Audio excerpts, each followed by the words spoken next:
यज्ञ के विषय में तो बहुत कुछ गीता इत्यादि में कहा गया, ब्राह्मणों में भी कहा गया। तो स्थान स्थान पर कैसे इनका मत जो है मिलता है, ऐसा प्रतिपादन करने का प्रयास करूंगा। तो पहले यज्ञाधिकरण में इन्होंने प्रारंभ यहां से किया, तैत्तिरीय ब्राह्मण के मत से, कि प्रजापति ही यज्ञ है। ये इनका पहला मत है। त्रैलोक्यमंतर भवती है यस्मिन् तत्पारमेष्ठ्यम पदमध्यतिष्ठत् प्रजापतिस्तम तु वितायमानम त्रयीमयम यज्ञ इति प्रतीयात्। जिसके अंतर्गत त्रिलोकी का अंतर्भाव होता है और जो परमेष्ठी है, पारमेष्ठ पद का जिसने अधिष्ठान किया हुआ है, ऐसा जो प्रजापति है, वह जो त्रयीमय प्रजापति है, जो सामय प्रजापति है, जब उसी का विस्तार होता है तो वही यज्ञ होता है। ये मधुसूदन ओझा जी का पहला मत और सिद्धांत पक्षी है। अर्थात प्रजापति ही यज्ञ है। जब उसका विस्तार होता है तो उसे यज्ञ समझना चाहिए, और जो संकोच तो प्रजापति है ही। अब प्रजापति के दो रूप बतलाए कि प्रजापति के दो रूप हैं। एक रूप वह है जिसकी व्याख्या नहीं की जा सकती सामान्यतः, माने अर्थात प्रजापति का एक रूप ऐसा है जिसके भेदों का अलग अलग दर्शन और अवबोधन नहीं किया जा सकता। इसे इन्होंने कहा कि वो अनिरुक्त स्वरूप है।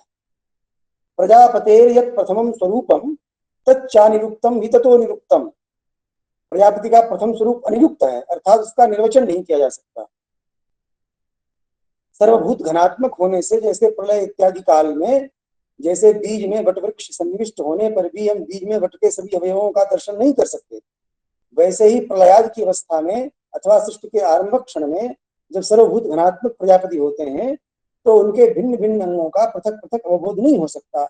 इसलिए उनका वह स्वरूप कैसा है, अनिरुक्त है। जैसे निर्वचन से पहले हमें ये पता नहीं होता कि इस शब्द में क्या प्रकृति है क्या प्रत्यय है, वैसे ही जिसमें सृष्टि नहीं हुई है उसमें जो प्रजापति है उसका स्वरूप अनिरुक्त है। तो अनिरुक्त स्वरूप के विषय में तो कहना ही क्या है, क्योंकि वाणी का विषय नहीं, इसलिए छोड़ दिया उसको ओझा जी ने। अब दूसरा जो निरुक्त स्वरूप है, उस निरुक्त स्वरूप के उन्होंने चार भेद किए। सात तत्व चतुर्धा परिभक्त मीक्षे मूलम च सत्यम च पशुम च यज्ञम। प्रजापति का अगर हम भेद करें निर्वचन के दृष्टि से तो उसके चार विभाग हैं, चार रूपों में प्रजापति बटा हुआ है, ऐसा हम समझ सकते हैं। पहला मूल, दूसरा सत्य, तीसरा पशु और चौथा यज्ञ। प्रजापति का जो मूल स्वरूप है उसके विषय में ये कह रहे हैं कि प्राण, मन और वाक, जैसा कि हम देखते हैं ओझा जी इन तीनों की चर्चा बारंबार करते हैं। प्राण, मन, वाक ये मूल है। प्रजापति का जो मूल रूप है उसमें तीन तत्व आते हैं, प्राण, मन और वाक। इनके विषय में अब ये कह रहे हैं कि प्राणा इमे तत्र गतास्तु वाचस तेजांसिते ज्योतिषमान से एते त्रय सम्मिलिता यहात्मा प्रजापति प्रतिदस्य। प्रजापति का जो यज्ञ स्वरूप है उसमें मूल रूप से प्राण, मन और वाक है, और तेज और आया। तेज के विषय में इनका ये कहना है कि जी आपने इमे तत्र गतास्तु वाचस तेजांसिते ज्योतिषमान से। प्राण और वाणी जब तेज में सम्मिलित होते हैं तो ये प्राण ही वहां जाकर के तेज बन जाते हैं। जब मनोज्योति में प्राणों का सन्निवेश होता है तो यही तेज बन जाते हैं। तो प्राण, तेज और वाक ये तीनों मिलकर के प्रजापति का यज्ञ स्वरूप होता है, ऐसा इन्होंने स्थापित किया। प्राण, वाक और तेज। उसमें कहा कि प्राण ही वाक में जाकर के तेज बन जाता। तो प्राण, मन, वाक ये तीन मूल रूप हुए, और वाक जो दूसरा, अब वागेव सत्यम द्विविधम तदिष्टम। अब जो दूसरा इन्होंने कहा था कि सत्य है प्रजापति का रूप, तो सत्य कह रहे हैं कि वाक ही सत्य है। और वह जो वाक रूप सत्य है वो दो प्रकार का है। लोक में जो प्रथित वाक है और जो वेदों में। लोक में जो वाक है वो मर्त्य है, मरणशील है, उसका नाश होता है। और वेद में जो वाक है वो अमृत है। लोकाश्च वेदाश्च पृथक त्रयस्ते मर्त्यानुलोका अमृतानुवेदा। अब लोक को समझाते हुए कहते हैं, तीन ही लोक की बात किए। भूर्भुवस्व, ये तीन लोक हैं। इनमें भू स्थूल है, भू की अपेक्षा भुव सूक्ष्म है, और भुवा की अपेक्षा स्व अत्यंत सूक्ष्म है। और ये मानते हैं कि भूर्भुव स्व जो है ये सूक्ष्म लोक हैं, और इनको अगर बाहर से देखेंगे तो यही पृथ्वी, अंतरिक्ष और द्युलोक है। पृथ्वी क्या है समझा रहे हैं, यावत घनम तत् पृथ्वी स्वरूपम, जो कुछ भी घनात्मक है माने कठोर है वो पृथ्वी का स्वरूप है। तेजोद्युरूपम प्रतपत स्वभावम, जिसमें ताप का स्वभाव है ऐसा जो तेज है वही द्युलोक का रूप है। और पृथ्वी और द्युलोक के बीच में, अर्थात जो ताप के स्वभाव वाला भी न हो और जो घन स्वरूप भी न हो, इनके बीच का हो, और पृथ्वी और द्युलोक के बीच में जिसकी गति हो उसे अंतरिक्ष कहते हैं। यत् स्पंदते यत् पवते तदन्तः, पृथ्वी और द्युलोक के बीच में जिसका स्पंदन हो, जिसका पवन हो, वह अंतरिक्ष है। ऐसा ये तीनों लोकों में, अर्थात तीनों लोकों में भी सब में सब लोक हो सकते हैं। बस पृथ्वी में घन की प्रधानता है, लेकिन द्युलोक इत्यादि में भी जो घनात्मक पदार्थ है वो वहां पृथ्वी है। और जहां भी पृथ्वी इत्यादि में भी जहां तापस स्वभाव वाला तेज है वो द्युलोक है। और इसी प्रकार से इन दोनों के मध्य में जो जिसका स्पंदन और पवन होता है वो अंतरिक्ष है। वेदों के विषय में वही कहा कि वेद जो है अमृत है और विद्यात्रयी है। स्तोमो यजुश्चेत तथा सामरिच्च रथंतरम नाम बृहच्च तद्वत् विद्यात्रयीयम प्रथते तदन्नम ता प्राणकल्पा अमृता ही वाच। त्रयी विद्या जो है वो सत्य है, और इस यज्ञ से इस त्रयी विद्या का विस्तार होता है। ये जितनी वेदत्रयी है सब अमर्त्य अमर्त्य वाक है। और इन तीनों वेदों का जो ऋक् साम यजु है, इनका जो योनि माने उद्भव स्थान है वो प्राणात्म यज्ञ है। माने प्राण स्वरूप जो यज्ञ है वही इन ऋक् साम और यजु का उद्भव स्थान है। और इसी प्रकार ये तीनों वेद भी यज्ञ का आशय है, अर्थात यज्ञ वेद में स्थित रहते हैं और प्राण स्वरूप यज्ञ से वेद की अभिव्यक्ति होती है। यज्ञो ही वेदाशय एष योनिर्वेदत्रयस्य तथवा वदामः विद्यात् धातुस्त्रियमाशयेऽस्मिन् श्वेते धातुस्तत एष यज्ञः। वेद से ही यज्ञ का विस्तार होता है, लेकिन ओझा जी का ये मानना है कि यजु की प्रधानता है। यज्ञ के विस्तार में यजु की प्रधानता है। ऋक् और साम यजु का अनुगमन करते हैं। वेदैर्हि यज्ञम तनुते यजुर्भि, ये वाक्य है। यजुर्भि वेदैहि यज्ञम तनुते, यजु स्वरूप जो वेद है उनसे यज्ञ का विस्तार होता है। ऋक् और साम से भी होता है, लेकिन ऋक् साम की मुख्यता नहीं। ऋक् साम यजु में मिलकर के यज्ञ का विस्तार। यज्ञस्य रूपम क्रियते त्रयस्ते वेदास्त्रयी रूपम अथैष यज्ञः, क्योंकि यज्ञ का रूप इन तीनों से मिलकर बनता है, इसलिए यज्ञ को हम त्रयी रूप कहते हैं। जैसा ऊपर कहा था कि त्रयी में प्रजापति ही विस्तृत होकर यज्ञ बनते हैं। अब ये प्राण वाक और मन को समझाते हुए कहते हैं कि वेद त्रयी वाग्यमस्ति तत्र प्राण सवाचैव तया त्रिलोकीम, बिना प्राण के वाक का उच्चारण नहीं होता। ये वेद त्रयी वाक है, इसमें जो प्राण है वो वाणी के माध्यम से त्रिलोकी की उत्पत्ति करता है। यद्यपि वाक सूक्त में वाक कहती है कि मैं ही लोगों का सृजन करती हूं, लेकिन वो प्राण कह रहे हैं प्राण वाणी के माध्यम से ही सृजन करता है। प्राण सवाचैव तया त्रिलोकीम, प्राण उस वाणी के द्वारा ही त्रिलोकीम उत्पादेन विक्रमते त्रिधासौ, तीनों लोकों को उत्पन्न करता हुआ जो प्राण है वाणी के माध्यम से, वो तीन प्रकार से विक्रमते मैंने वो अपना पादक्षेप अथवा गति करता है। इसलिए उसी वाणी, उसी प्राण को, जो प्राण वाणी के माध्यम से तीनों लोगों की रचना करता है, उसी प्राण को त्रिविक्रम विष्णु कहा। त्रिविक्रमा में त्रिधा विक्रमते त्रिविक्रमा, तीनों लोकों में तीन प्रकार से जो गति करता है, भूर्भुव स्व की उत्पत्ति करता है। तो इस प्राण को, जो वाणी के सहयोग से त्रिलोकी का उत्पादक प्राण है, उसी को त्रिविक्रम विष्णु कहा गया। और इस प्रजापति ने जो तीन लोकों की प्राप्ति की उसके विषय में अब ये दूसरी बातें कहते हैं। दिवम महोक्थेन महाव्रतेनान्तरिक्षमाप्नो दिवम अग्निना च पृथ्वी चितोग्निर्महत्तमस्ति द्यौरंतरिक्षम तो महाव्रतम स्यात्। अब ये महोक्थ, महाव्रत और अग्नि, इन तीन की बात करते हैं। द्युलोक से, द्युलोक की प्राप्ति महोक्थ से की प्रजापति ने, और महाव्रत से अंतरिक्ष की, और अग्नि से पृथ्वी। इसलिए पृथ्वी पर अग्नि का चयन होता है, और जो द्युलोक है वो महोक्त है, अंतरिक्ष महाव्रत। ऋचाओं से संबंध जोड़ते हुए कहते हैं कि जो महोक्त है वो ऋचाओं का समुद्र है, अर्थात ऋचाओं से उसका उद्भव है महोक्त का। और महाव्रतम साम समुद्र एषः, महाव्रत का साम से उद्भव है, और इन तीनों, अग्नि जो है यजु का समुद्र है, अर्थात यजु से उसका उद्भव है।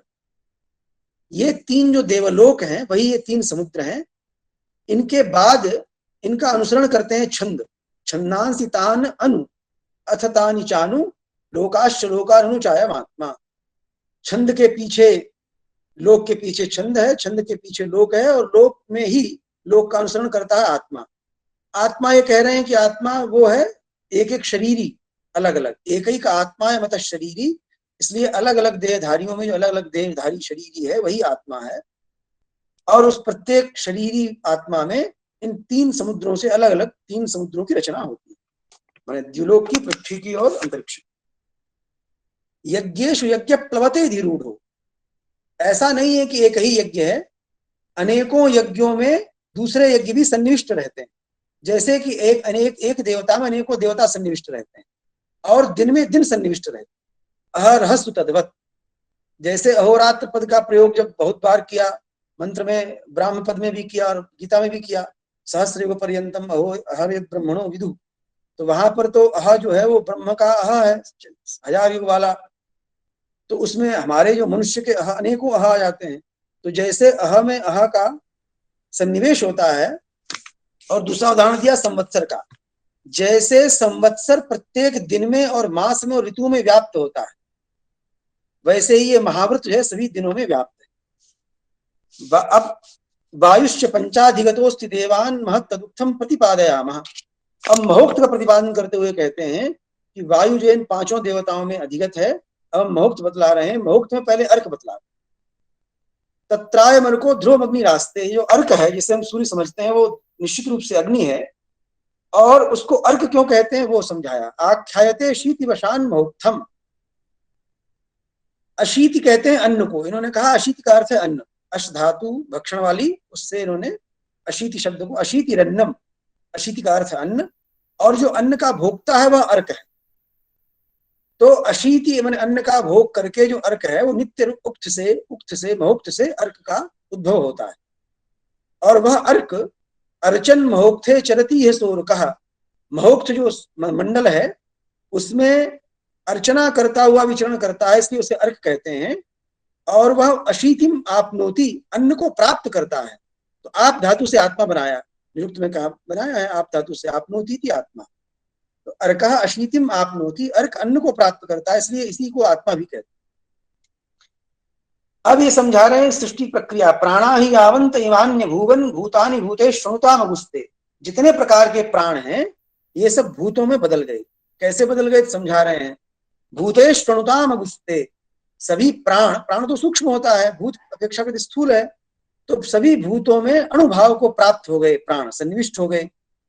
प्रजापति शोषय दत्त पृथ्वी भूत सतस्तम देवा, जब प्रजापति ने शयन किया तो पृथ्वी बन गया, और अपनी सारी ऊर्जा जब रिक्त हो गई तो प्रजापति शयन कर गया ऊर्जा के न होने से।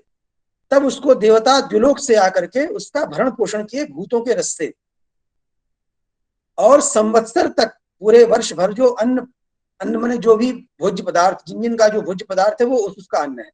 संवत्सर में जिस अन्न का परिपाक होता है सूर्य वर्षा इत्यादि के माध्यम से, वो सब महाव्रत है। सभी देवताओं ने वो इसको अर्पित किया करके। इंद्र प्रजेश समहान तथोभूत, उस महद्व्रत के कारण ही इंद्र जो है महान हुआ, और इंद्र का व्रत महाव्रत कहलाया। वो इंद्र का व्रत क्या है तो समझा रहे हैं। महाव्रतम यत् तदह प्रसिद्धम तदन्नम इंद्रम बृहति सहस्त्रम, इंद्र का जो अन्न है वो ये महाव्रत है, वो प्रसिद्ध दिन ही है, वो 1000 बृहति वाला है। अशीतयस्ता प्रभवंति ताभिर्महोक्तमाख्यायितवेहि, उससे ही अशीति अर्थात अन्नों का प्रभव में उद्भव होता है, और उसको महोक्त कहा जाता है। अब महोक्त समझा रहे हैं कि महोक्त है 1000 बृहति वाला, और एक बृहति में 36 अक्षर होते हैं, और एक अक्षर में, एक अक्षर को समझा रहे हैं, एक अक्षर में 10 अक्षर वाला एक विराट अग्नि होता है। तो तात्पर्य क्या हुआ, 36 में 10 का गुणा करिए तो 360 दिन जो है, 360 दिन का एक बृहति हुआ संवत्सर। प्राणो ही तस्मात् बृहति सहस्रात् संपद्यमानात् परतोष्टि सोयम, संपूर्ण बृहति जो संवत्सर में संपन्न होती है उससे जो प्राण संपन्न होता है वह प्राण प्रज्ञामय है, ब्रह्ममय है। उसी को देवतात्मा अथवा अमृतात्मा कहा। मैंने ओझा जी ये कह रहे हैं कि देवता का आत्मा अर्थात स्वरूप वास्तविक क्या है, यह प्राण, जो संवत्सर व्यापी 360 दिनों में जो प्राण संपन्न होता है अन्न अन्न और अन्न के भोग की प्रक्रिया के द्वारा, वह प्राण ही देवता का आत्मा है और वो अमृतात्मा है, उसकी मृत्यु नहीं होती। अग्निर्यजुस्यादि चीयते यो, संवत्सर में जो जिस अग्नि का संचय होता है उसको यजु कहते हैं, और इसे ही गरुड़ और सुपर्ण कहा गया क्योंकि ये पक्षी के समान अनेक अंग वाला है। अंगानी चास्ते वयो विधानी संवत्सरो नाम प्रजापति सह, संवत्सर नामक जो प्रजापति है इसके अंग भी पक्षी के समान हैं, इसलिए इसको गरुड़ और सुपर्ण कहा गया। इस संवत्सर नाम प्रजापति से जो रस निकला, स्रस्त हुआ, वही मोक्त है, और इस रस का अनुगमन यजु सबसे आगे चलता है, उसके पीछे ऋच और साम भी अनुगमन करते हैं। इसलिए कोई भी ऐसा महाव्रत और मोक्त नहीं है जिसकी आत्मा अग्नि न हो। लोके विलोके न महाव्रतम तत् नाद्धा विलोके महादुख में तत्, ऐसा कोई महाव्रत में लोक में नहीं देखता हूं और महादुख भी नहीं देखता हूं। अग्निम तु पश्यामि स एष आत्मा, इन सबकी आत्मा अग्नि है। और रसस्तु भूत्वाग्निमपीत एते, ये दोनों जो मोक्त और महाव्रत हैं वो रस होकर के अग्नि में ही विलीन हो जाते। ऋक् सामयो रत्र यजुष्वपीति, अग्नि में जो यज है, यजु है, उसमें ऋक् और साम की अपीति में विलय हो जाता है। यजुस्पदाश्रित ही ते भवेताम, यजु का आश्रय लेकर के ही ऋक् और साम रहते हैं, इसलिए उत्पद्यते यत्र यजुर्नवीनम तत्र च सामापि नवे भवेताम, जहां जहां नवीन यजुष की उत्पत्ति होती है वहां वहां ऋक् और साम भी नवीन हो। अब सूर्य का उदाहरण देकर के एक समझा रहे हैं कि सूर्य में त्रयी विद्या प्रतिष्ठित है, तो मंडल, महोक्त और महाव्रत तीन का वर्णन कर रहे हैं सूर्य के माध्यम से। सूर्ये त्रयीम तावदाहरामो यन मंडलम भाद्र महत्तदुत्थम, सूर्य का जो मंडल है वही महोक्त है, सूर्य का जो मंडल है वही महोक्त है। और सूर्य में जिस अर्ची अर्थात दीप, ज्योति की दीप्ति हो रही है, यद दीप्यतेर्चिस्तु महाव्रतम तत्, अग्नि सूर्य में, उस सूर्य मंडल में जिस ज्योति का दीपन हो रहा है वो ज्योति का दीपन ही महाव्रत है। यन मंडलेस्मिन पुरुषोस्ति सोग्नि, और उस सूर्य के मंडल में जो मंडलांतरवर्ती पुरुष है वही अग्नि है। एक श्रुति का उदाहरण दिया इन्होंने, ऋग्भि पूर्वान्ने दिविदेव ईयते यजुर्वेदे तिष्ठति मध्ये अन्नः सामवेदे नास्तमये महीयते वेदैर्शून्यस्त्रिभिरेति सूर्यः। इस श्रुति में कहा गया है कि सूर्य ही पूर्वान्न में ऋचाओं के साथ गति करता है, यजुर्वेद में मध्याह्न में प्रतिष्ठित रहता है, और सामवेद के साथ अस्तकाल में महिमान्वित होता है। इस प्रकार तीनों वेदों के साथ सूर्य कभी अशून्य नहीं होता, शून्य अर्थात संयुक्त रहता। इस मंत्र के ऊपर ये कह रहे हैं कि ये मंत्र जो है, इस मंत्र का तात्पर्य ऐसा नहीं है कि दिन में ही सूर्य वेदों से युक्त रहता है। वेदै इत्येव मन्नी यदुदाहृतं प्राक् तत्कल्पना मात्रमसार मुक्तम वेदैर्शून्यस्त्रिभिरेष सूर्यः प्रातश्च सायं च दिवा च नक्तम्, ऐसा नहीं है कि दिन में ही सूर्य वेदों से अशून्य रहता है। कहा कि सारांश ये है कि सूर्य प्रातः भी, सायं भी, दिन में भी और रात में भी तीनों वेदों से युक्त रहता है। त्रय्येव विद्या तपति यमेषा, सूर्य जो सूर्य मंडल में जो ताप हो रहा है, ये त्रयी विद्या ही इस रूप में ताप को प्रदान कर रही है। और सूर्य मंडल में जो पुरुष है वो मृत्यु है, अर्थात उसका वो मरणशील है। यद दीप्यतेर्चिस् त्वमृतम तदेतत्, और उसमें जिस ज्योति का दीपन हो रहा है वो मरण धर्मा नहीं है, वो अमृत है। न त्वेष मृत्युर्म्रियते मृतस्था, इस अर्ची में जो प्रतिष्ठित पुरुष है, अर्ची जो है वो अमृत है, उस अर्ची में जो प्रतिष्ठित पुरुष है वो मरण धर्मा है। इसके प्रमाण में श्रुति उद्धृत करते हैं, अंतरम मृत्योरमृतम मृत्यावमृतमाहितम मृत्युर्विवस्वंतम वस्ते मृत्योरात्मा विवस्वति। अंतरम मृत्यो अमृतम, मृत्यु के अंदर अमृत है, और मृत्यु अमृतम आहितम, मृत्यु में अमृत स्थापित है। मृत्युर्विवस्वंतम वस्ते, मृत्यु विवस्वान अर्थात सूर्य को आच्छादित करती है, और मृत्यु के जो स्वरूप है वो विवस्वान में प्रतिष्ठित है। तदर्चिषस् तत्पुरुषस्य तच्चैतत् यन्मंडलम सा भवति प्रतिष्ठा, अब मंडलांतरवर्ती जो पुरुष है और मंडल में जो दीप्यमान अर्ची है, ज्योति है, उन दोनों की प्रतिष्ठा मंडल है। उक्थे महत्यव महाव्रतम स्याद अग्निश्च सर्वत्र तथेति विद्या।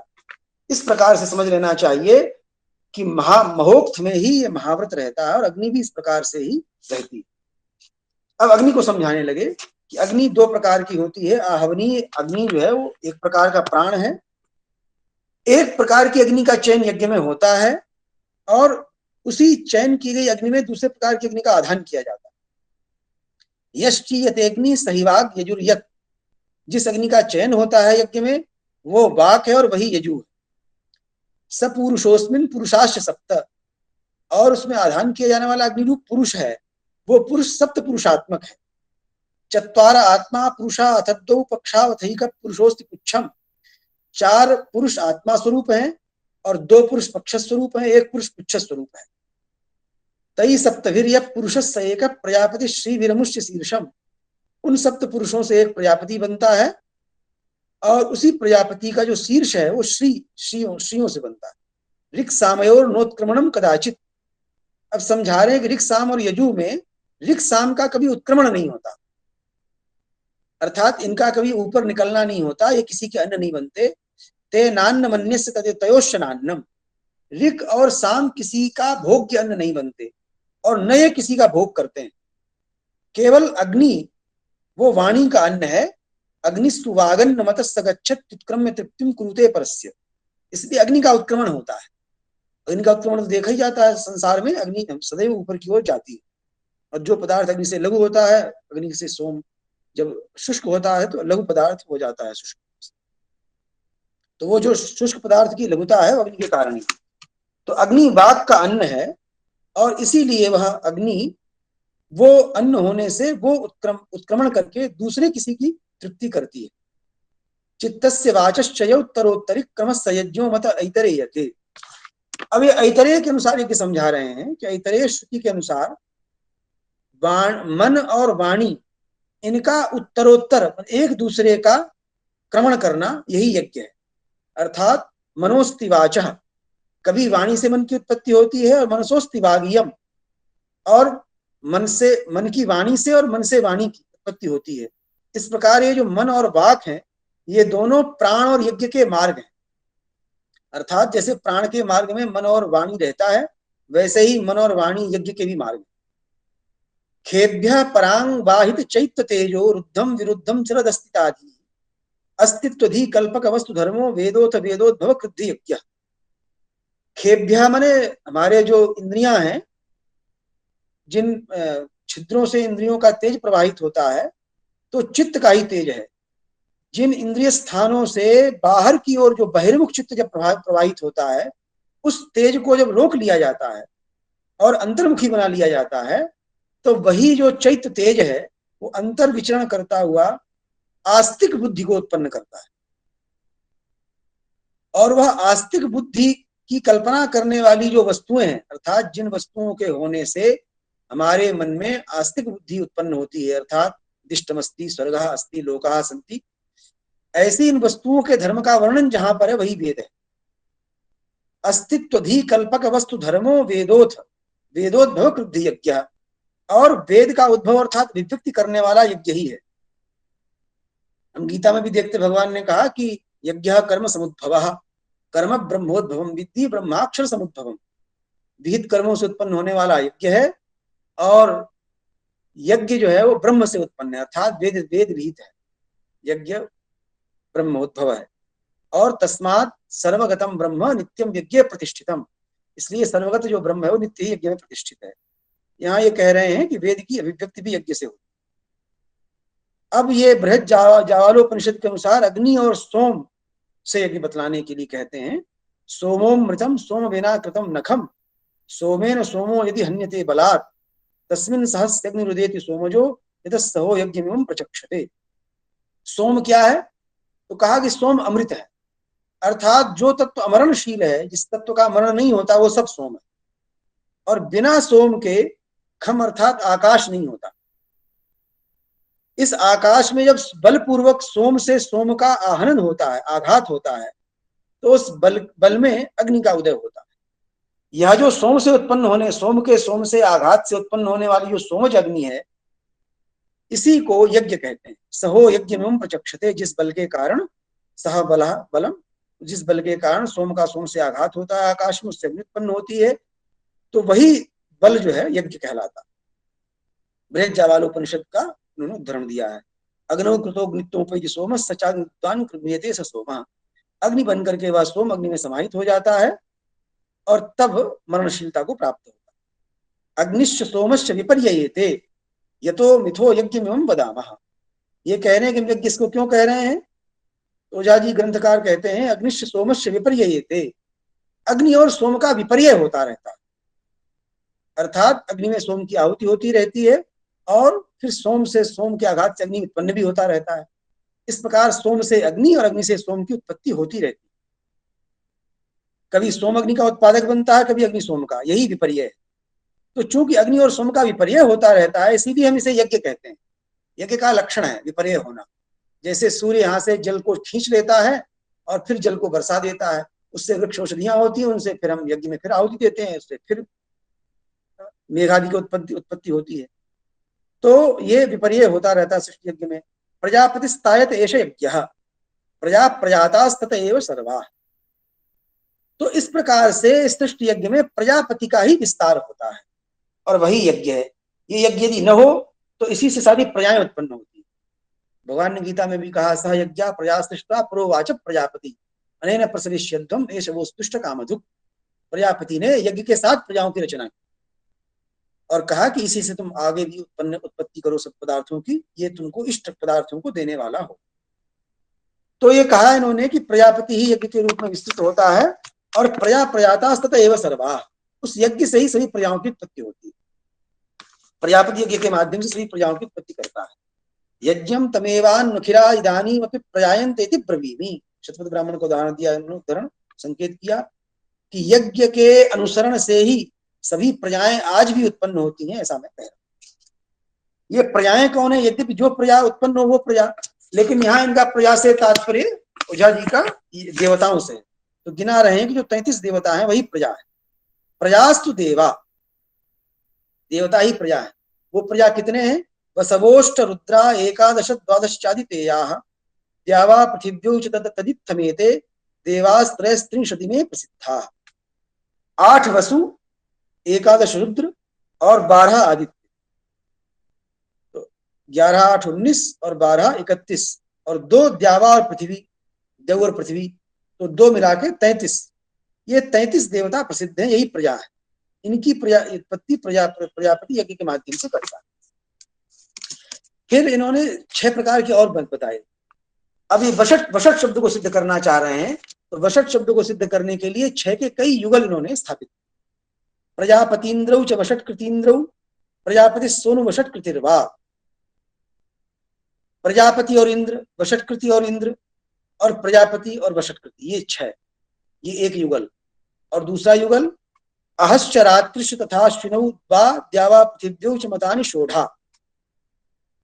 दिन रात 2 अश्विनी कुमार, द्यावा पृथ्वी, ये 6। अग्रे तो देवा अपि यज्ञास्ते, अन्य जो देव हैं आगे, इनके बाद भी जो देवताओं की उत्पत्ति हुई, वो सब देवता भी यज्ञी अर्थात यज्ञ के उपकारक हैं। वो सभी पवित्र हैं और समान रूप से सदृश हैं अपनी महिमा में। फिर भी सदृश होते हुए भी उनमें 3 की प्रमुखता है। तेषाम अतिष्ठावतया त्रय प्राग अग्नीन्द्र सूर्या वन प्रतीता। अत्यधिक स्तुति होने के कारण 3 जो पहले अग्नि, इंद्र और सूर्य हैं, उनका विशेष प्रतीता में विदिता अभवन, उनके विशेष ख्याति हुई। भ्राजस्तु सूर्य समभूत अथेन्द्रे तोजोथ वर्चस समभूत ह्याग्नौ। सूर्य में भ्राज हुआ अर्थात जो प्रकाश है, चमक है। इंद्र में ओज और अग्नि में वर्चः। इन 3 विशेषताओं के कारण ये वीर है। सूर्य का बल है भ्राज, इंद्र का बल है ओज और अग्नि का बल है वर्चः। इन्हीं के कारण इनकी अत्यधिक महिमा हुई और इसी कारण ये तीनों देवता सभी देवताओं में मुख्य हुए। तैरेव वीरैरवन्नतिष्ठावान पृथक्ते चिरदेव मुख्या।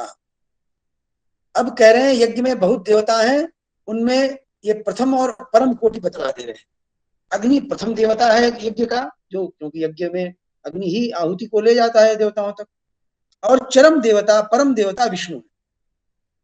अग्नि और विष्णु के बीच में जितने देवता हैं, सारे देवता अग्नि और विष्णु के बीच में। अग्नि सबसे प्रथम यज्ञ देवता जो यज्ञ में आहुति ले जाता है, और सबसे चरम देवता विष्णु। इन अग्नि और विष्णु के बीच में सारे देवता हैं, वो सब यज्ञ में काम आते हैं। अग्निश्च यज्ञे प्रथमोस्त्यमीषाम विष्णु तथैषाम परमो निविष्टः। यज्ञ में प्रथम देवता अग्नि है और परम देवता विष्णु। तावग्नि विष्णु भवतो भवतोन्त्य तन्वौ। प्रथम तनु यज्ञ का अग्नि और चरम विष्णु। यज्ञस्य देवास्तु तदंतरेस्यु। अन्य सभी देवता अग्नि और विष्णु के बीच में ही स्थापित हैं। सर्वे त्रयस्त्रिंशति में तथैकम रूपम प्रकुर्वन्ति प्रजापतिस्स। अब ये 34 व्याहृतियां होती हैं यज्ञ में, उसको सिद्ध करने के लिए कह रहे हैं कि 33 ये देवता हो गए, और ये 33 देवता सभी मिलकर के प्रजापति का रूप बनाते हैं, तो 34वां प्रजापति। इस प्रकार से यज्ञ में 34 व्याहृतियां होती। तो यज्ञ की प्रजापति अनिरुक्त है, लेकिन अनिरुक्त प्रजापति का भी ये 34 व्याहृति रूप निरुक्त स्वरूप होता है। अब वषट और वोषट समझाने के लिए कह रहे हैं, तो वा को इन्होंने वाक का प्रतीक माना, और षट माने 6 ऋतुएं यहाँ स्थित हैं, इसलिए ये जो इंद्र है अनिरुक्त प्रजापति है, इसको वौषट पद से भी कहते हैं। असौ तु वौ षट ऋतवस्तदेषु स्थितम तमम प्राह वषट पदेन। ऐतरेय ब्राह्मण का इन्होंने उदाहरण दिया है। सर्वम वौहिति करोति वाग वै षट्कारा षडिति ऋतवो वै षट। तो वाक के उन्होंने आगे चल के कहा कि वौषट में जो व औ और षट 3 पद हैं, तो इनमें व जो है वो वाक का प्रतीक है, ये इन्होंने कहा। वाक प्रतीक, वाक का प्रतीक वा है। प्रणवेन पृक्तो वौरेश वाक प्राण मनोमयोर्था।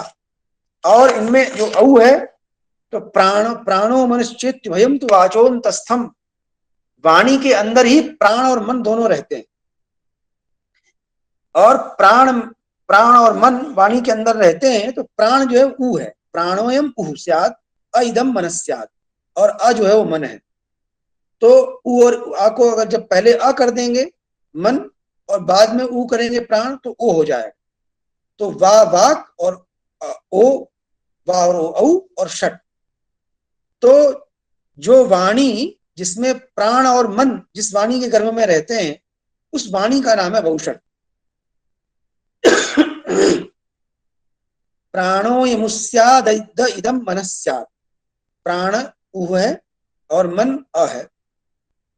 तद्गर्भिता वाग यमस्ति वौषट। प्राण और मन जिसके गर्भ में जिसके अंदर रहते हैं, ऐसी वाणी को ही वौषट पद से कहा गया।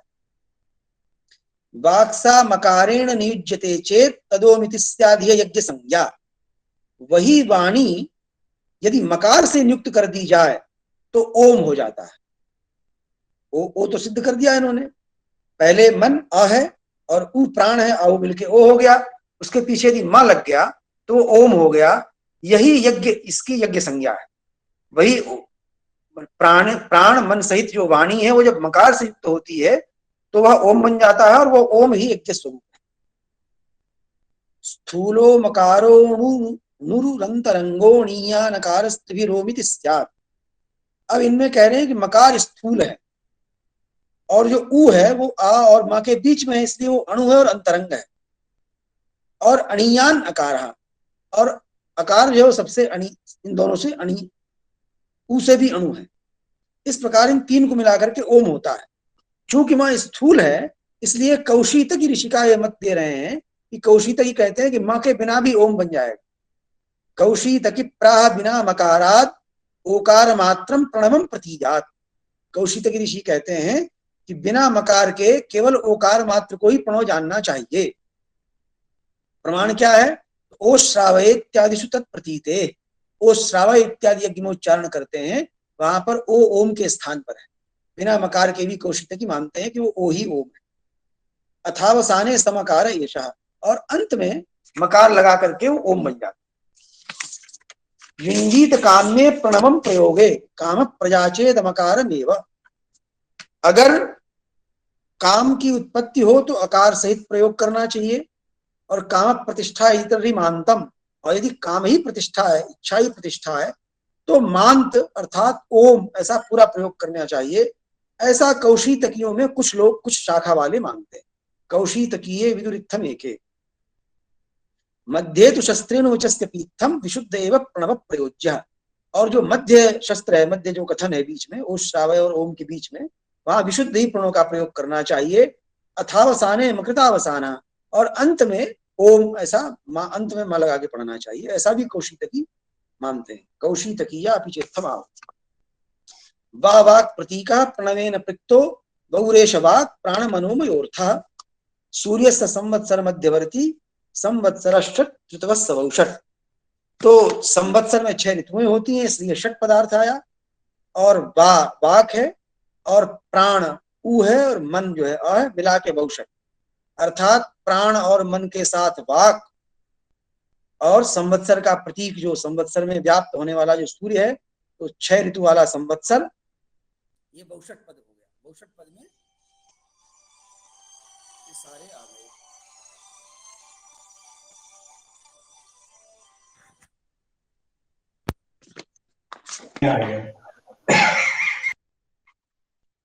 प्राणो मनश्चेत भयो वकारो मन पर प्राण निहावित स्यात्। प्राण और मन में आगे पीछे करके बतला रहे हैं कि प्राण अगर हम पहले रख दें ऊ, और बाद में मन रख दें तो व बन जाता है। और अगर मन पहले रख दें और प्राण बाद में रख दें तो ओ बन जाता है। मध्यम इकारे परितो विकारे यज्ञ विभागा षडी में सबौखट। इस प्रकार से ये 6 विभाग होने से बहुषट यज्ञ में बहुषट पद का प्रयोग होता है। इत्थम प्रसिद्धेन तु देव पात्रम बहुषट पदेन प्रतिपादयन्ति। इसलिए संवत्सर रूप देव पात्र को बहुषट पद से प्रतिपादित करते हैं। सारे देवता इस संवत्सर में रहते हैं। सर्वेपि देवाः ये यत्र देवे स्थिता वषट्कार्यं वदन्ति। जिस देव में, संवत्सर रूप देव में सारे देवता स्थित रहते हैं, उस संवत्सर को ही वषट्कार, ऐसा वषट्कार पद से प्रतिपादन करते। देवा ही संवत्सर एवं सोप्नी। देवता ही संवत्सर है, संवत्सर में ही अग्नि है। और उसी संवत्सर में तस्मिन् विभागा ऋतव प्रसिद्धा, उसी में 6 ऋतुएं प्रसिद्ध हैं। स्तोमाश तस्माद् ऋतव षडेते। इस ऋतु के अनुसार 6 स्तोम होते हैं। सांवत्सरम रूपमिदं प्रतिष्ठा। तो यज्ञ की जो प्रतिष्ठा है, संवत्सर का रूप ही यज्ञ की स्थिति। अब ये 6 प्रतिष्ठा और होते हैं, इसलिए बहुषट षट ऋतु के अलावा बतला रहे 6 प्रतिष्ठाएं भी होती हैं। इसलिए इन 6 प्रतिष्ठाओं के साथ जो मनोमय और प्राणमय जो वाक है वो बहुषट कहलाती है। ये समझाने के लिए ऐतरेय ब्राह्मण के एक मत का उद्धरण करते हैं। द्यौरंतरिक्षे तदिदं पृथिव्यां पृथ्वीयमप्स्वाप इमास्तु सत्ये तद ब्रह्मणि ब्रह्म तप प्रतिष्ठम ता षट प्रतिष्ठा ये वाचि बहुषट। वाणी में 6 प्रतिष्ठाएं हैं, इसलिए वाणी मनोमय और प्राणमयी जो वाणी वही बहुषट कहलाती है। वो 6 प्रतिष्ठाएं क्या है? पहली प्रतिष्ठा अंतरिक्ष है, क्योंकि द्युलोक अंतरिक्ष में प्रतिष्ठित है। अंतरिक्ष। दूसरी प्रतिष्ठा पृथ्वी है, अंतरिक्ष पृथ्वी में प्रतिष्ठित है। तीसरी प्रतिष्ठा आप है, पृथ्वी आप में प्रतिष्ठित है। और आप सत्य में प्रतिष्ठित है, चौथी। और सत्य जो है ब्रह्म में प्रतिष्ठित है, पांचवी। और ब्रह्म तपस्या में प्रतिष्ठित है, तो तप जो है छठी प्रतिष्ठा है। इस प्रकार से वाणी में ही ये 6 प्रतिष्ठाएं, अंतरिक्ष, पृथ्वी, आप, सत्य, ब्रह्म और तप, ये 6 प्रतिष्ठाएं वाणी में ही हैं। इसलिए वाणी 6 प्रतिष्ठा वाली होने से ये जो प्राण मनोमयी वाणी है, वा आ उ और षट, वो उषट होता है। इमा प्रतिष्ठा अनुसर्वमस्ति प्रतिष्ठितम वस्तुतमेकम एकम। इन्हीं प्रतिष्ठाओं के आधार पर यह सब कुछ प्रतिष्ठित है। ओस्थामिमाम वाचमेद्य तिष्ठन् देवाश्च देवान् परमस्स आत्मा। ओ में स्थित ये जो वाणी है, इसी वाणी में सभी देवता स्थित रहते हैं, और इन्हीं देवताओं में वो परम आत्मा स्थित रहता है। प्राणोप्यपानोपि च वागपि में युक्तावषट्कार इति प्रविद्यात् ओजस सहस्रेति समुद्धि हेतु वे वषट्कार तनु भवेताम। प्राण और अपान भी वाणी में युक्त रहते हैं, वो भी प्राणापान से युक्त वाणी भी वषट्कार है। और ओज और सह जो समृद्धि के हेतु हैं, वो भी वषट्कार के 2 शरीर हो। वज्रश्च धामच्छदयं च रिक्तश्चेत्तम वषट्कार यत्रिधा स्यात्। वषट्कार 3 प्रकार का भी होता है, वज्र, धामच्छद और रिक्त। वज्रश्च उच्चैः वलितः शनैश्चेत् रिक्तस्य धामच्छदयं समश्चेत्। अगर उच्च से वलित हो प्राण तो वज्र, और वही यदि धीरे धीरे गमन करे, गति करे तो रिक्त, और अगर समता से गति करे तो वही धामच्छद कहलाता है। इस प्रकार से वषट्कार भी 3 प्रकार का होता है। उच्च ही गाने वाला, गाया जाने वाला, धीरे धीरे पढ़ा जाने वाला और समता से पढ़ा जाने वाला। वसूंश रुद्रान पिचादितेयान इंद्रम वषट्कारमपि ब्रुवन्ति देवास्त्रयस्त्रिंश दिवे समेता मरते मृतास्तैरिदमस्ति मर्त्यम। वसु, रुद्र, आदित्य और इंद्र प्रजापति सहित इनको भी वषट्कार कहते हैं। ये जो 33 देवता हैं, ये सभी मर्त्य में सन्निविष्ट हैं। देवास्त्रयस्त्रिंश दिवे समेता मर्त्य मृतास्तैरिदमस्ति मर्त्यम। माने ये कह रहे हैं कि सारे जो अमरशील देवता हैं ये सब मर्त्य में प्रतिष्ठित हैं। ये मर्त्य जो अमर देवताओं से संयुक्त है। तो मर्त्य क्या है? तो कह रहे हैं यदस्ति किंचित तदिदम विरूपम तच्चामृतम यद्यमृतम तदस्ति। जो कुछ भी रूप है वो अमृत है, मरणशील नहीं है। और वो जो अमरणशील रूप है वो मरणशील से युक्त है। एतद्धि मर्त्यम न बिनामृतेन मर्त्यम न मर्तेन बिनामृतम स्यात्। मर्त्य के बिना अमृत नहीं है, अमृत के बिना मर्त्य नहीं। इसलिए प्राणा ही देवा प्रति यज्ञ में ते समान शब्दा भी भिन्न भिन्ना। यद्यपि प्रत्येक यज्ञ में प्राण ही देव स्वरूप होते हैं, समान शब्द वाले होने पर भी ये भिन्न भिन्न रूप वाले हो जाते हैं। यद्यपि सारे देवता मूल में एक हैं, फिर भी अपनी क्रिया भेद से प्रत्येक यज्ञ में भिन्न भिन्न होते हैं। समझा रहे हैं भेद क्या है? तो भेद बतला रहे हैं कि कहीं एक देवता दूसरे देवता का अन्न बनता है, कहीं किसी यज्ञ में वही देवता किसी दूसरे का अन्न बनता है। इसके कारण एक होते हुए भी भिन्न भिन्न शब्द का प्रयोग होता है।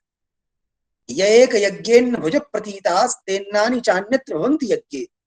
एक यज्ञ में जो देवता अन्न का भोक्ता होता है, जो देवता के लिए आहुति दी जाती है वही अन्न है। एक यज्ञ में जो देवता अन्न का भोक्ता होता है वही देवता दूसरे यज्ञ में किसी दूसरे देवता का अन्न अर्थात भोग्य बन जाता है। प्राणस्य चान्नस्य च तद्वदूर्जो नोन्य ग्रहो नोन्य समुद्भवश्च स्यात् कर्मणा येन स यज्ञ उक्तः। अब ये कह रहे हैं कि प्राण, अन्न और ऊर्जा ये तीनों एक दूसरे को परस्पर ग्रहण करते हैं और ये तीनों की परस्पर एक दूसरे से उत्पत्ति होती है। जिस कर्म के कारण ऐसा होता है वह कर्म ही यज्ञ है। प्राण, अन्न और ऊर्जा इनका एक दूसरे के द्वारा ग्रहण, अर्थात कभी प्राण अन्न को ग्रहण करता है, कभी अन्न प्राण को ग्रहण करता है। कभी प्राण से अन्न का उद्भव होता है, कभी अन्न से प्राण का उद्भव होता है। जिस कर्म के द्वारा ये अन्योन्य समुद्भव और अन्योन्य ग्रहण होता है वह कर्म ही यज्ञ है। इसलिए एक यज्ञ से ही यज्ञ की उत्पत्ति होती है। अब समझा रहे हैं कि अग्नि सोम में हम अग्नि किसको कहते हैं और सोम किसको कहते हैं। प्राणम तमन्नाद मिहाग्निमाहु यदन्नमाहूयत एष सोमः। अन्न को खाने वाला जो प्राण है, अन्न का भोग करने वाला जो प्राण है उसे हम अग्नि कहते हैं। और जिस अन्न की आहुति दी जाती है उस अन्न को हम सोम कहते हैं। तो अन्न मात्र सोम है और अन्न का जो भोक्ता अन्नाद है उसको अग्नि कहा। सोमो होतस्तूर्क प्रभवे ततोज्ञः। इस सोम की जब आहुति अग्नि में होती है तो ऊर्क अर्थात ऊर्जा की उत्पत्ति होती है। ततोन्य प्राणो भवेदन्नमयोस्तद्वत्। और फिर उससे अन्य प्राण और अन्न में ऊर्जा की उत्पत्ति होती है। अब समझाने लगे कि अन्न खाने से प्राण की स्थिति रहती है, ऐसा लोक में देखा जाता है। प्रजापते स्त्रस्ततनोरि मध्यात्क्राम्यतोन्नैर्ग्रहणं यतोस्ति प्राणस्ततोन्नेन भवेद् गृहीतस्तैव हि प्राणिति योन्नमत्ति। तनोरि मध्यात्क्राम्यतोन्नैर्ग्रहणं यतोस्ति। हमारे शरीर में जो प्रजापति है, जब प्राणी दुर्बल हो जाता है तब अन्न से ही उसके प्राण पकड़ में आते हैं। इस दुर्बल व्यक्ति अगर कुछ ना खाए तो उसको अन्न खिला दे तभी प्राण रहते हैं उसके। तो जो दुर्बल व्यक्ति है उसका प्रजापति समझ लो निकलने वाला है, उसको अन्न से ही उसका ग्रहण होता है। तो ऐसी स्थिति में प्राणस्ततोन्नेन भवेद् गृहीतः, अन्न से प्राण का ग्रहण होता है। इसलिए जो अन्न खाता है वही प्राणी जीवित रहता है। और जब अन्न निकलने लगता है तो प्राण उसको ग्रहण करता है। अर्थात जब हम अन्न खाते हैं तो वहां प्राण ही अन्न का भोक्ता है। तो जब प्राण अन्न का भोक्ता है तो प्राण अन्न का ग्रहण करता है, और जब अन्न प्राण को रक्षा करता है तो अन्न प्राण को ग्रहण करता है। इस प्रकार अन्योन्य ग्रहण होता है। तो अब मैं आगे बढ़ता हूं। ये अग्नि पर थोड़ा अग्नि के विषय में बतलाते हैं कि अग्नि जो पहले बतलाए थे, गार्हपत्य, आहवनीय 2 प्रकार की अग्नि और विराट अग्नि 3 प्रकार की। एक चयन की गई अग्नि में दूसरे अग्नि का आधान किया जाता है। तो ये प्राण का वाणी में आधान किया जाना है। वाणी रूप अग्नि में प्राण रूप अग्नि का आधान होता है। यज्ञो ही देवान्न मतस्य यज्ञो यद्धूयते तेन परोस्त यज्ञ। देवताओं का अन्न यज्ञ ही है, इसलिए जब यज्ञ का हवन किया जाता है तो इसलिए यज्ञ की विशेष परामन श्रेष्ठता है। यत्किंच पश्यामि सएष सर्वो यज्ञ पृथक वस्तुतया सिद्ध। सृष्टि में मैं जो कुछ देख रहा हूं वो सब यज्ञ ही है। प्रत्यर्थ मिद्धाग्निषु हूयते नम। इसलिए प्रत्येक पदार्थ के दृष्टि से प्रत्येक पदार्थ को अन्न मान करके देवताओं को इद्धाग्निषु समृद्ध प्रज्वलित अग्नि में हवन किया जाता है। और फिर उससे वृष्टि के बाद फिर से उस अर्थ की उत्पत्ति होती है पृथ्वी पर। सूर्यश्च यज्ञः पवनश्च यज्ञः योगनिश्च यज्ञः पुरुषोस्त यज्ञः न कापि लोके तदहम विलोके वस्तुस्त किंतु न सोष्ट यज्ञः। इन्होंने कहा कि सूर्य यज्ञ है, पवन यज्ञ है, जो अग्नि है वो यज्ञ है, और यह पुरुष भी यज्ञ है। इसलिए इस लोक में ऐसी कोई वस्तु नहीं है जो यज्ञ न हो। अहर्निशम तायत एष यज्ञः संतिष्ठते चाहरहर विनियुक्ते। प्रतिदिन रात दिन ये यज्ञ चल रहा है। स्वर्गस्य गति के लिए यज्ञ मेनम यज्ञ ने स्वर्गमुपैति नित्यम। यज्ञ से स्वर्ग को नित्य प्राप्त करते हैं। संवत्सर मध्यवर्ती स्वर्ग है, जो स्वर्ग सूर्य के मंडल के अंतर्गत जो भामने प्रकाश है वही स्वर्ग है। फिर ये वेदी को बतलाए। वेदी प्रसिद्धा भवती है यज्ञ। तो पूर्वार्ध में आहवनीय कुंड होता है, दक्षिण में दक्षिणाग्नि होती है, और पश्चिम में अपर गार्हपत्य होता है, ऐसा समझाया। फिर वेदी में दर्भ होते हैं, कुंड होते हैं। यजमान के विषय में कहा कि यजमान जो है वो दैवोयम आत्मा यजमान उक्तो। यजमान देवताओं का आत्मा है, स्वरूप है। अन्नम प्रोडाश वपाज्य सोमा। और ऋत्विज भी देवता स्वरूप हैं। इन देवताओं की आत्मा यजमान है। पुरोडाश वपा आज्य और सोम ये यज्ञ के अन्न है। और 8 प्रकार के आश्रय वाली जो अग्नि है वो मध्य में रहती है। तो देवता ऋत्विज और यजमान और 8 प्रकार के 8 आश्रय वाली अग्नियां, ये 8 मिला के 8 अग्नियां, यजमान और ऋत्विज, 8 2 मिला के 10 हो गई। ये 10 अग्नियों वाला विराट होता है। जो आहवनीय नाम का अग्नि है उसमें सभी देवता रहते हैं। और जैसे पुरुष में बताया कि पुरुष में जो मनुष्य है उसमें भी वेदी होती है। उसमें शिर जो है वो आहवनीय कुंड है, और जो 8 प्रकार की जो अग्नियां हैं वो हृदय में रहती हैं।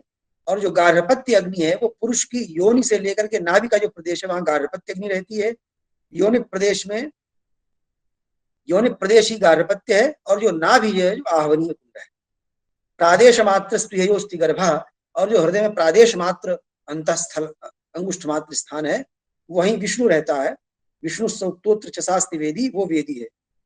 इयमी पृथ्वी प्रथमास्ति वेदी, प्रथम वेदी पृथ्वी है। पश्चिम में गार्हपत्य है। और प्राची मैंने पूर्व दिशा में आहवनीय है, क्योंकि उसी में सोम की रश्मि का हवन होता है, और तब उसमें सूर्य का उदय होता है।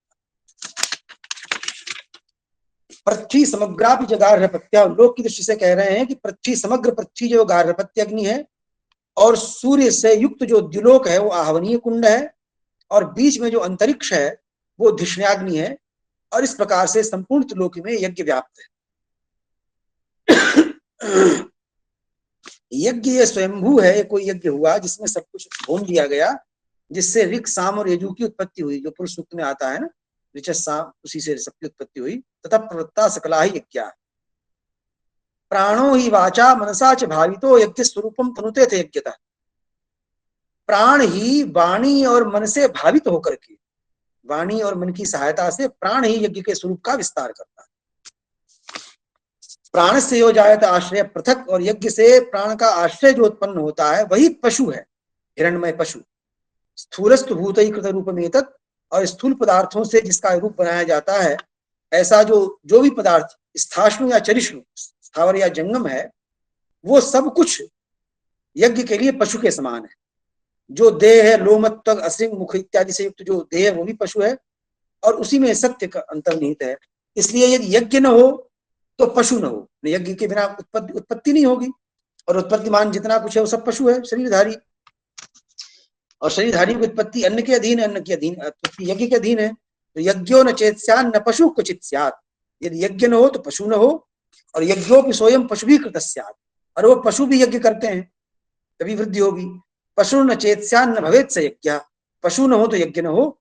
इसलिए यज्ञेन यज्ञम यज्ञेन यज्ञम त्वयंत देवाः, पुरुष सूक्त का मंत्र उससे अंत किए हैं।